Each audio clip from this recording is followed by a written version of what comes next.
Pending లో ఉన్న 4 నెలల వేతనాలు చెల్లించాలంటూ స్వచ్ఛ ఆటో కార్మికులు ఆందోళనకు దిగారు.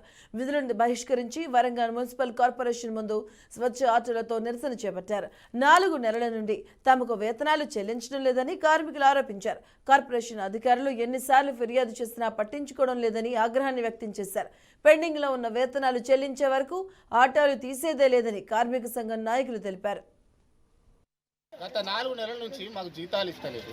జీతాలు ఇవ్వకపోవడం వల్ల మా కుటుంబాలు రోడ్డు మీద పడి మాకు బండ్లకు మెయింటెనెన్స్ రిపేర్ చేయించుకోవడానికి పైసలు లేక బయట ఎక్కడైనా ప్రైవేట్ అప్పులు తెచ్చుకోవడానికి పోయినా కూడా ఆ బ్యాంకులకు లోన్లు ఉండి బ్యాంకు లోన్ ద్వారా బండి తీసుకున్నాం కాబట్టి ఆ ఇన్స్టాల్మెంట్ మున్సిపాలిటీ చెల్లించవలసిన 60 నెలల చెల్లించవలసిన ఇన్స్టాల్మెంటు 72 నెలలు అయినా కూడా కంప్లీట్ చేయకోకుండా వాళ్ళు దాంట్లో బ్యాంకులో మైనస్ బ్యాలెన్స్ అయిపోయి కనీసం మాకు ప్రైవేట్ బ్యాంక్ కూడా ₹1 ఫైనాన్స్ అప్పు ఇచ్చే పరిస్థితి లేని పరిస్థితిలో బండ్లు నడపలేకనే బండ్లు తీసుకొని వచ్చినాం. ఈ బండ్లు కూడా మేము కావాలని కోరుకోలేదు, మున్సిపాలిటీ ఇప్పించింది కాబట్టి మా పేరు మీద రిజిస్ట్రేషన్ బండ్లే అయినప్పటికీ కూడా మాకు ఆ బండ్లతో రిపేరు మెయింటెనెన్స్ ఇన్ని రోజులు పనిచేసినందుకు మాకు జీతాలు కూడా రాని పరిస్థితిలో బయట ఎవ్వరు ఇస్తలేరు కాబట్టి ఆ బండ్లను తీసుకొని ఆఫీస్కి రావడం జరిగింది. అయితే గత బండ్లు ఇచ్చిన కాడ నుండి కూడా మాకు ₹60 ఇంటికి 60 కుటుంబానికి ₹60 తీసుకొని పనిచేయాలని చెప్పేసి మాకు బండ్లు ఇచ్చిన తర్వాత చెప్పారు.